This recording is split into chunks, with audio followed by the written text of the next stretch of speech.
Welcome, everyone. Today we are talking about leading inclusively through a time of pushback. And I'm honored today to have Cecilia Stanton Adams with me for this conversation today. We've known each other for some time. I'm so excited you were able to make time to be on here today. Welcome. Yes, so glad to be here, Kent.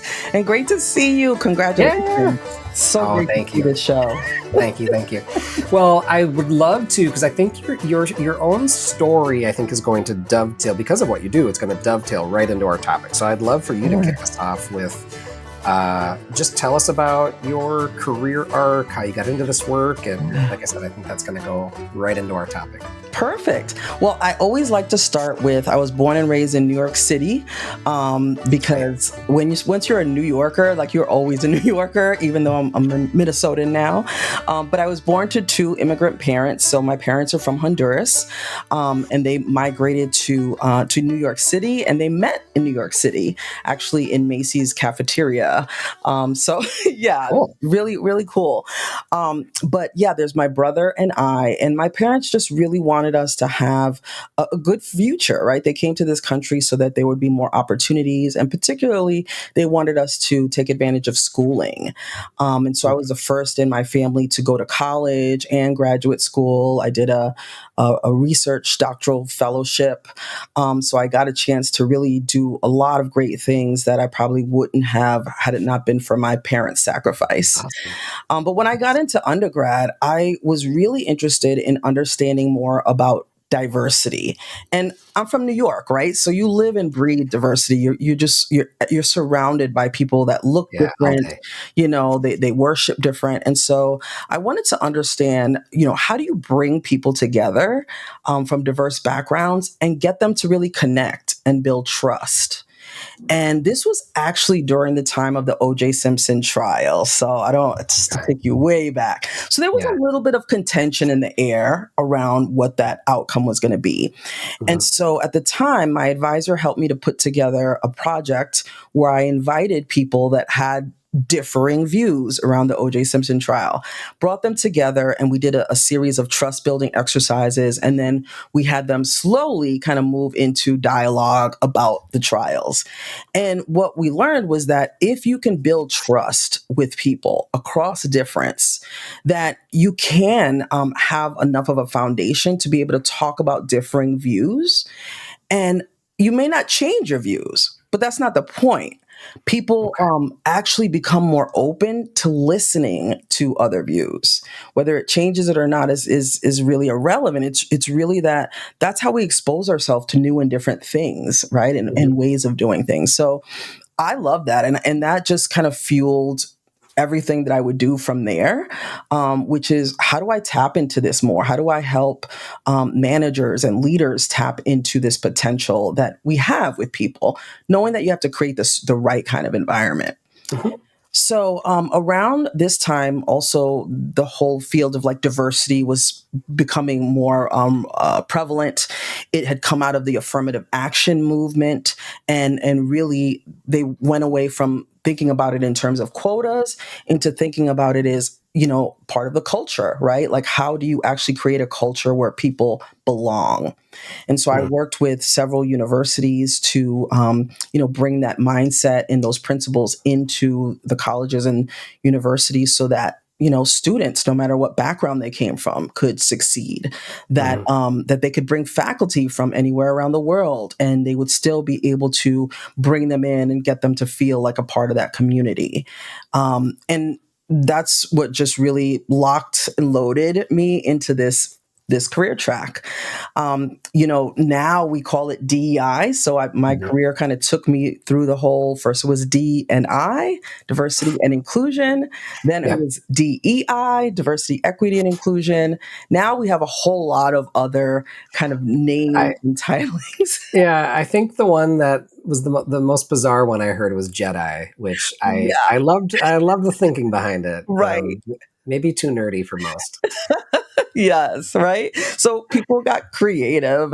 But really, I think what's most important is the bottom line of the work, which is, how can we create environments where everyone can succeed, Mhm. right? There's so much potential that every individual brings, and yet we don't necessarily have the right environments in the workplace to bring that out of people. But Mhm. if we do, we actually see them thrive. We actually see their loyalty to the company and to who they work for increase. And so there's something to this that I feel like has developed over the years of doing DEI work. Mhm. I've worked inside many organizations like Buffalo Wild Wings, where you Mhm. and I work together. Yep. Allianz Life Insurance Company, so it's a global financial services company, and many others. And in 2010, my wife and I decided we wanted to start our own practice because we wanted to also be able to develop tools and resources and things that the companies I was working for weren't really maybe interested or ready for at the time. Mhm. And through that work, we were able to develop tools and different strategies to help organizations really start thinking critically about this, measuring it, and actually putting in solutions that actually made sense. Yeah. And they're not the quotas that we hear about now when they talk Yeah. about DI in the media. They tend Yep. to say like illegal diversity and that it's Right. discriminatory. Discrimination is discrimination, no matter who it is to. It's Yeah. illegal. It's always been illegal and it's still illegal today. Right. But how do we reintroduce this in a way that people can really see the benefit of it and not be kind of stuck? So before we go I there, know. um, a couple things from your past, right? So Yes. and you've kind of floated between now in your HR roles, right? You've kind of floated between leadership development, OD talent, and DNI. Am I right? Yes. Yeah, okay. I Yep. was gonna say. So So I didn't realize how early your roots in DEI began. I yeah. was like, I swear you floated through a number of these. So I know in my experience, right, I had the good fortune to be in a DEI role for a few years and then was able to quickly see how it's a part of everything that I was doing. And then when I moved into a talent management role again, I was like, this is all a part of it still, Yeah. right? But I'd love to just hear your thoughts on the intersection of these experiences you've had, especially those internal roles, and because clearly you keep coming back to DEI. Exactly. And my background is, I got my undergrad degree in psychology, and I really focused on how people develop their own sense of identity, Mm, especially if you're not a part of majority culture, right? Because then it's harder to really get grounded in who you are. yeah. When I went to Lehigh University, I did a predoctoral fellowship and I studied unconscious bias in the lab Mm, where we actually ran studies. So, research background. And then I got my master's degree in sociology because I wanted to figure out how do you pull all these people together and mhm, really operate within an organization. And then I got my master's at Capella University in industrial psychology, which takes all that work and puts it in the organization. mhm, So I already had a pretty good foundation of thinking about the interconnections of the organization and mhm, the challenges that they were having with bringing people in from different backgrounds. And of course, working in that field really helps you to understand where those things are. Like, for example, in a lot of organizations, there are class differences. And mhm. socioeconomic class is kind of one of those invisible things where we don't really see it, but it has a huge impact on Yeah. people's lives within organizations.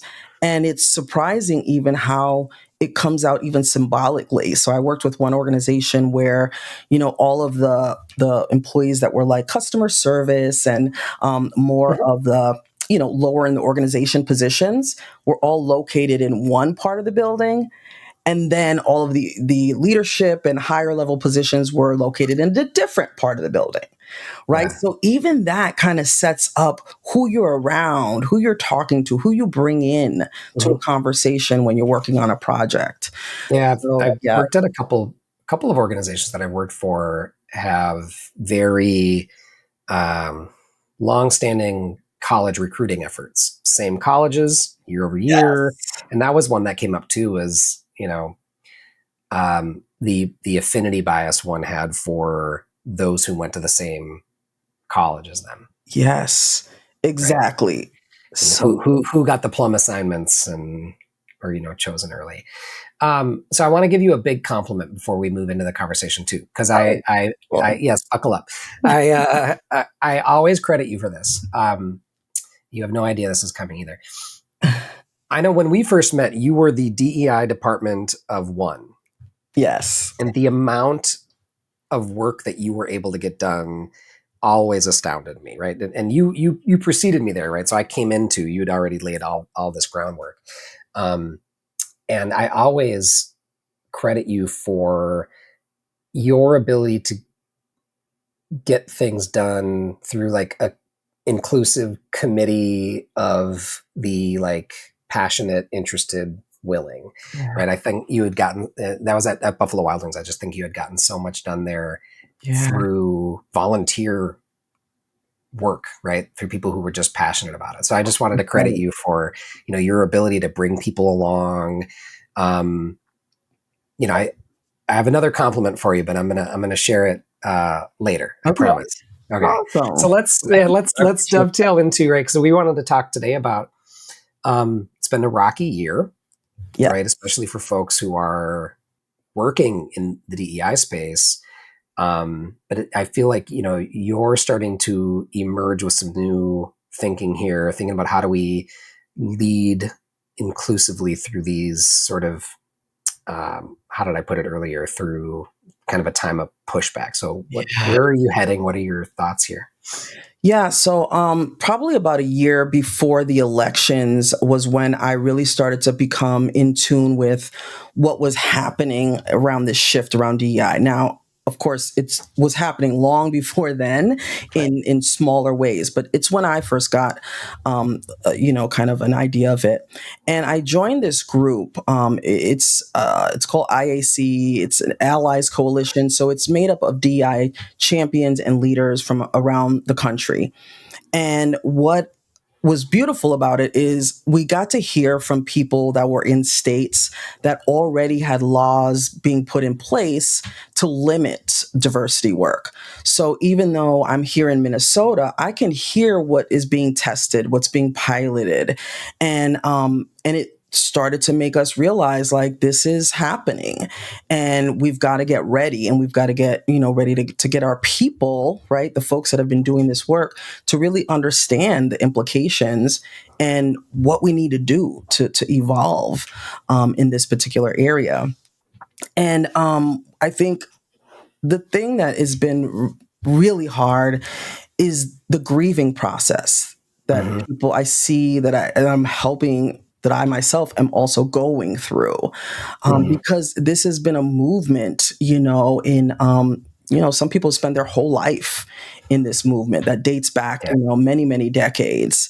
And it's not just about one group, right? It's about so many people that see the value in diversity, equity, and inclusion, and understand that it's not just for certain groups, right? But it's really meant to bring everyone, together and everyone to have a Yeah. place at the table.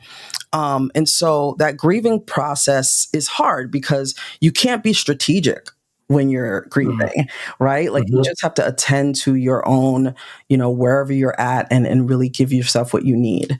Being a part of that IAC group a year earlier really helped me to get to the strategy quicker.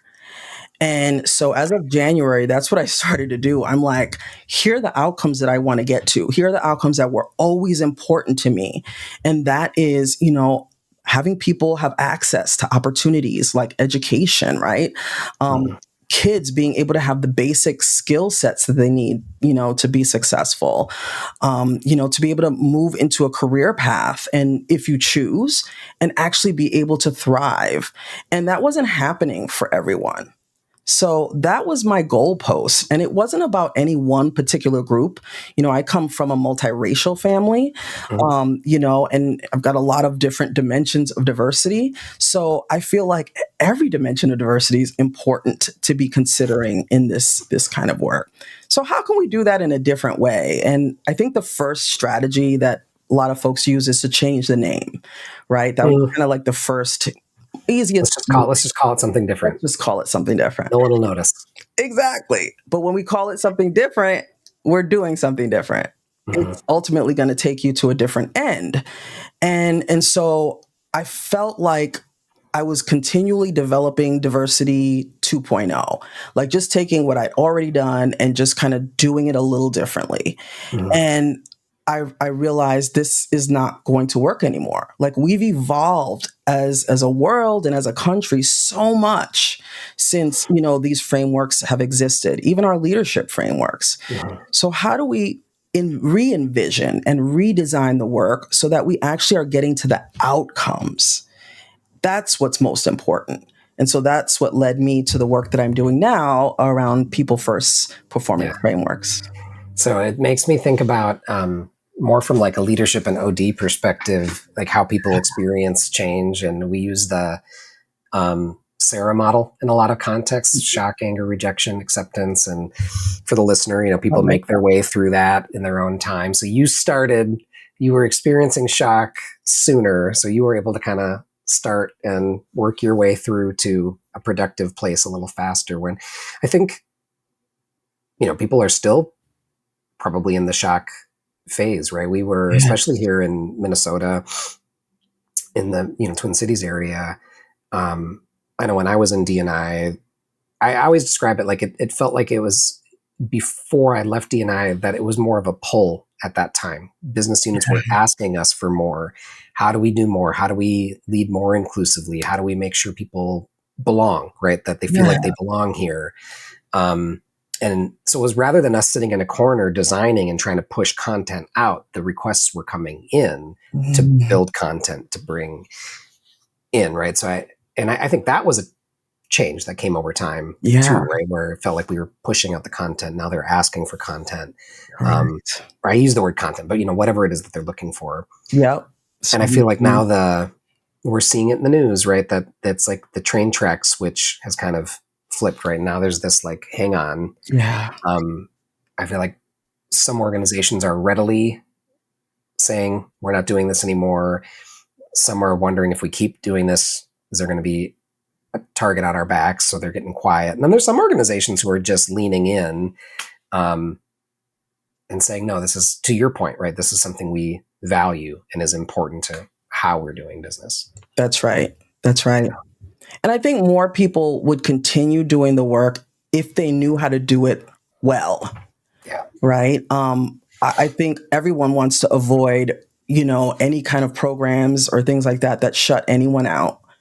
And I think what we learned through this process over the past few years is that some people don't feel a part of, things. And, sometimes we have to be humble and we have to say, okay, where could we maybe do things differently? Mm-hmm. And I wasn't willing to do that before. And I like, that's where the grieving process has to come. But then you get to a point where it's like, okay, does it matter more that I'm right? Or does it matter more that we get to the outcomes that we, yeah, I like it's that. outcomes, Yeah. right? And so it means Am I trying to put a personal point on the board, or are we all trying to get to the end goal? Yeah. exactly. And even as I'm watching people navigate the political landscape right now, we all have different views, but at the end of the day, most people want, some good for their family. They want to be able to put food on the table. They want to be able to have a, job, bring in income, right? And that hasn't been true for a lot of people or a lot of Yeah. cohorts of people. And so we've got to take a look again and figure out, how do we relook at, how do we redesign? Because I don't think we have the answer yet. Mm-hmm. Mm-hmm. So here comes your second compliment. I promised you it was Okay. coming because I All knew right. you would say it. I've always found you to be just really generous, right? In Aw. terms of the grace that you give for others, that you give to others, right? That I've never heard you once speak from a place of like judgment, right? That you're Cecilia Stanton Adams' focus is always like, how do we lock arms and get there together? So, and I've just really Oh, also appreciated that in your approach. So thank you so much. there you go. I'll see if I can come up with another one before we're Okay, done okay. I love them. I'm getting used to this. today. So you've kind of been thinking about, where do we go from here with where we're at today? Yeah. So tell me, where are you Where were you thinking? Yes. Where are you going? Yeah. So I started, digging back into the research, and I wanted to understand, like, what does the literature say around leadership models, right? What have we learned from DEI in terms of what worked and what didn't? And what still holds true in this new normal that we're in, where some people are working hybrid, some are remote, right? We have multiple generations in the workplace. And what I came up with was, some of the things that were just really critical, no matter what. I also looked at what are the new challenges like AI, right? Like adopting technology. Like that's for Mhm. some organizations, that's still a huge hurdle. But to be competitive, you've got to get in that space and you've got to have people that can get in that space. And so then I took those pieces and also kind of built that into this concept. So I came up with 5 drivers of a people first performance framework, which is what I'm calling it. All Um, right. the first is leading with integrity. Right. And I know you really believe in that very strongly, talk a lot about that. But Mhm. leading with integrity, building the right conditions, right? Like what's the infrastructure you're putting in place? What are the processes, the systems that are going to hold that up? Empower your people to grow. I remember working for an organization that was like, oh, we don't want to develop them too much because they may leave. Mhm. And I'm like, okay, so would you rather them stay and not be developed? Yeah. Because Be underskilled. exactly. And if you do develop them and they leave, they're also going to leave with a great reputation of who you are, or memory of who you are, and they may come back. I've come back Yeah. to many organizations, It's so you can't close that door. there's been different windows from leadership development to talent management where I've had to say something similar where it's like if the worst case scenario is that you make this person feel really good and they have nothing but good things to say about you, I don't think that that's a loss. Correct. Yeah. Exactly. Yeah. Yeah. Or at best case, you are developing a talent pipeline. Right. Right. Yeah. Yeah. Yeah. Which is what we need. So number 4, create a culture of belonging. Yeah. Hmm. Right. And this is really thinking about psychological safety, that you have to have a level of trust. I don't care who you are, what background, race, ethnicity, religion, doesn't matter. You have to have a level of trust with the people that you're working with, that they're not going to judge you or laugh at you. Right. That if Hmm. you say something in disagreement with the boss, that there's not going to be retaliation. That's Hmm. psychological safety. And when you have that, you're willing and are more comfortable sharing ideas that may be outside of the box. And that's where innovation comes from, right? If people aren't willing to disagree in a meeting, well, guess what? Do I need both of you? Because you both think the same. Right. We want to bring diverse perspectives to get together specifically for innovation purposes. Hmm. And then lastly, future sustainability. Right. So, how do we think about building structures that last, that really take into account not only the company's impact, but the impact they have on the community, on the environment? Because we are all, citizens of this country as well, whether we're an organization or we think of ourselves as an individual. So those are the 5 that I think are really essential and important. And I see these not only as principles for leaders, but Hmm. there's an infrastructure that goes with it, right? And practices that you have to build in. Like, many organizations struggle with conflict, but they Hmm. only are dealing with conflict when a conflict comes up. You need to be talking about conflict regularly, right? Giving feedback regularly, whether it's good or bad. Says the New Yorker. Yeah. Just tell me what you're Yeah. Yeah. thinking. Yeah. But that's funny though, right? Because there's let's go there for a second, right? Like I joking, but I've known people who've worked in and or with organizations with East Coasters who um, maybe at first struggled with it a little bit, but came to a point of like, oh, but we're talking about the issues. Like everything's out in the open. No one's mad at each other. We're Right. willing to call out what we're seeing and what some of the problems are that people don't want to talk about. And then when they try to bring that into like the gentler Midwestern culture, Yeah. it's like, hang on, that's a little rough, right? Yeah. And It doesn't work. but there's something about, to your point on conflict styles, right? And How do you Yes. work with those styles? You said something earlier that made me think too as well.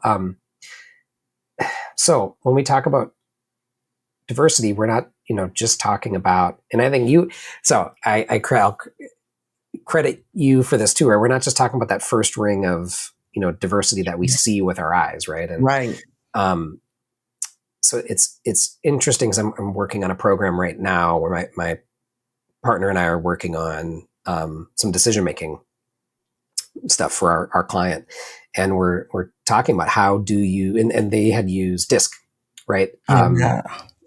In the first part of the program, and we were like, so we're working on how do we help people be intentional about, here's my style, I'm being asked to solve a problem with the group, how do I make sure I'm paying attention to, because it's all out in the open how we've talked about each other's disc style or what have you. Yeah. It's like, how do you make sure you're hearing from the people who have the opposite, style as you as well, right? So That's right. there's a lot of ways, and I think you always said, all the ways that we're different, All the right? ways, and that includes everyone. My wife has a great joke. Because I'm an extrovert, she's an introvert, and so she says that I'm a microwave and she's a crock pot. And it's so true. Like if we're coming up with an idea for vacation, like I'm popping out the ideas and I'm hearing them for the first time as she is, so like that's the way I work, right? And that's where I get my energy, where she has to go away, think about it, maybe do a little research, put together a deck. No, she doesn't go that far, but she's got to Yeah, process. yeah, And yeah. I wasn't familiar with processing by yourself, right? I always processed out loud. Yeah, isn't that how thinking is done? Exactly, right? Out loud? And then we put these value judgments on it, right? Like, Yeah. as an introvert, you might be like, oh, gosh, what chit chat? All they do is like chit chat all the time. Or can we just get to the point? If you're an extrovert, you might be like, are you listening to me? Because I don't see Right. any expression on your face. This thing on, hello. Processing. Exactly. Yeah. So that's a really simple diversity difference, but Mhm. it can really make or break a relationship, can make or break a team. And Mhm. so helping people to recognize diversity in small ways and the big ways. Yeah. And that we're not just one of these things. Like I'm just not just Latina or Black. Like I'm all of you. I'm a researcher, I'm an educator, and I can't experience one part of myself without the other. Right. So let's think about each other as whole beings. Yeah. Yeah. So tell me the 5 Yes. competencies, are you calling them? Yep. Okay. Principles. Lead with Principles. Thanks. integrity, Mhm. build the right conditions, empower people to grow, create a culture of belonging, and build for future sustainability. Nice. Nice. Can we talk about belonging for a second? Yes. Right? Because I feel like that was just coming into more discussion. Somebody listening to this whose DEI team was on belonging 5, 6, 7 years ago, they'll disagree with me, which is fine because everybody's on their own sort of journey with where they're at. But I feel like, it was only 4 or 5 years ago when I feel like belonging started coming in Yeah. a big way, right? And I think you said what can be a real triggering word for some people, which is psychological safety, right? Because I feel like that's one of those terms that's sort of been twisted to begin to, a bit as well, right? So I would love for you to love to hear your thoughts on. I'd love to hear your thoughts on psychological safety. Yes. Yeah. So, one of the things that I kept hearing a lot and also experiencing from staff members is, they're wanting information, right? Like they're wanting to transparency and things like that. And without that, people feel like they can't trust the leaders, right? So there was this us kind of versus them mentality. People also talked about like not being able to share, diverging opinions because of, retaliation or what have you. And it's created this culture where we don't trust first, right? We kind of hang back and it's like, you got to prove the trust. And also I think there's some level of what's just hard work. What is it when you're doing a hard thing? Because you're going to be uncomfortable when you're doing a hard thing. But then also, what's the difference of when there's a damaging thing happening, right? Mhm. So I could be going through something really hard and it's going to be uncomfortable. And that's good because that's going to grow me. But then there's also the I'm going through this thing, but it's actually hurting me, Mhm. right? What we want to do with psychological safety is we want to understand the things that may be hurting the team, right? Mhm. What are the things that are pulling away? And that is feeling that you can trust people enough to share your opinion. It doesn't mean I feel safe enough to talk about my political beliefs. That's not what you're paid for, right? You're in the workplace to bring your expertise, right? So psychological safety also has to have a boundary around it Yeah. when we're Mhm. talking about the workplace, right? Because we Yes. can get real loosey goosey on that and be like, well, it means that I need to be comfortable at all times. That's not what it means. Right. Right. Right? Right. Right. Yeah. Yeah. So Yeah. it's also challenging people to know that it's okay to go through hard things, and it doesn't mean that it's not a psychologically safe Mhm. place, right? But when you feel like you have to hold back, like I remember one time I was at an organization where I was new and I gave an idea like that first week. And in Mhm. that meeting, somebody shut me down right away. They were like, we did that before 5 years ago. It didn't work. Okay. And I never said anything in that particular committee meeting. Mm. For the rest of my time in that organization, whenever I was in that group, I held back because I Yeah. didn't feel safe. So that's a great Yeah. example of where you were missing, right? The ideas, Yeah. the Yes. diverging Yeah. thinking that people could bring to the table.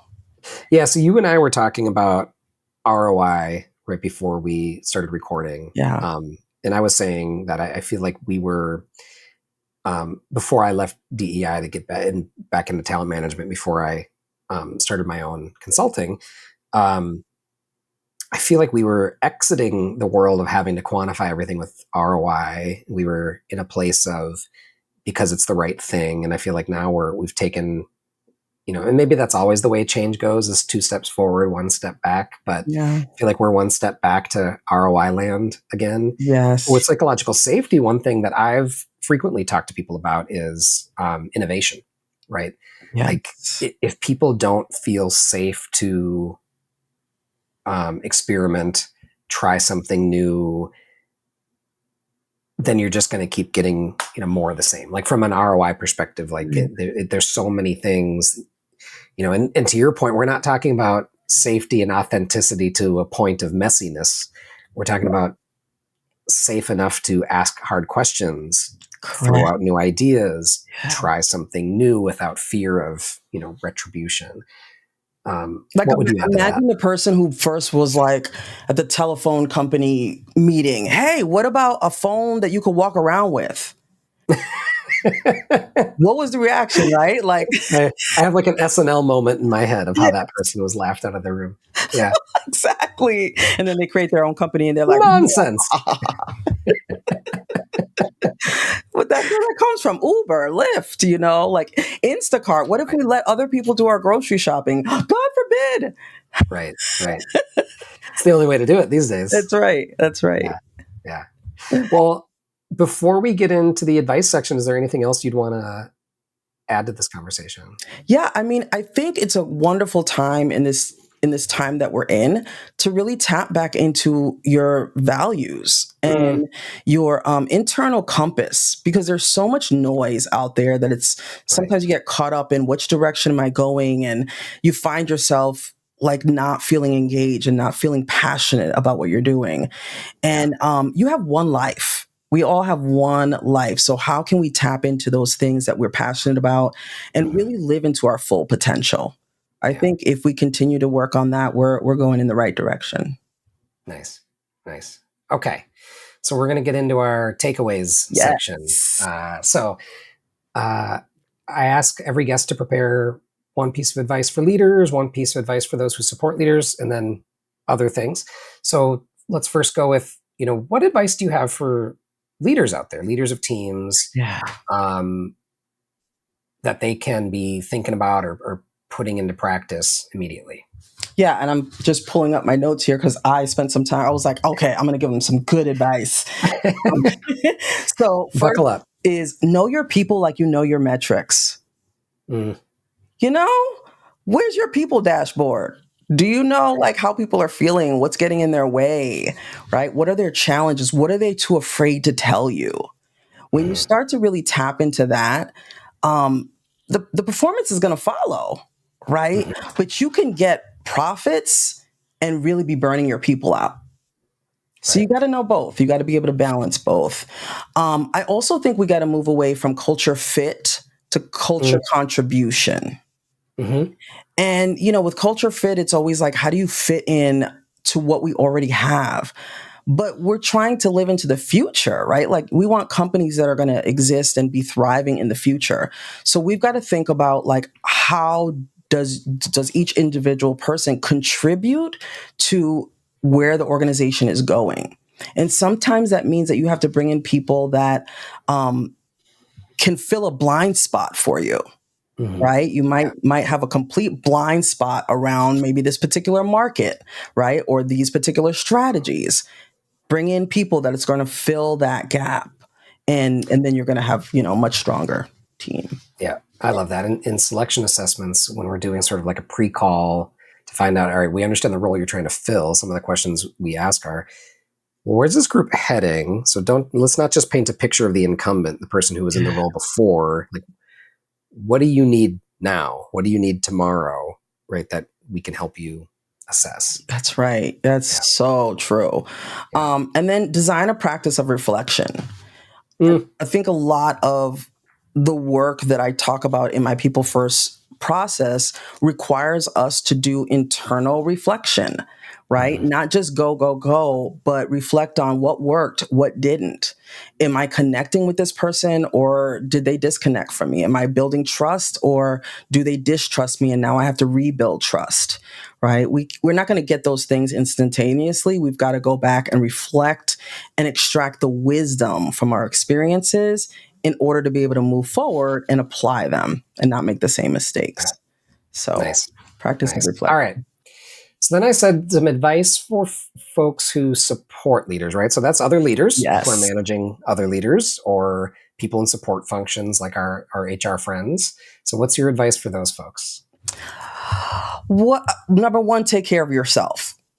Right. I think we often, show up so much for our companies that we forget Mm, like we are also a human being and we can't serve unless we have, served ourselves first. So that means making sure that you're getting the sleep, that you've got the balance that you need, that you're mhm, going to the doctor, you're taking care of your health, right? Your mental health. There's a lot more focus on that now, as there should be.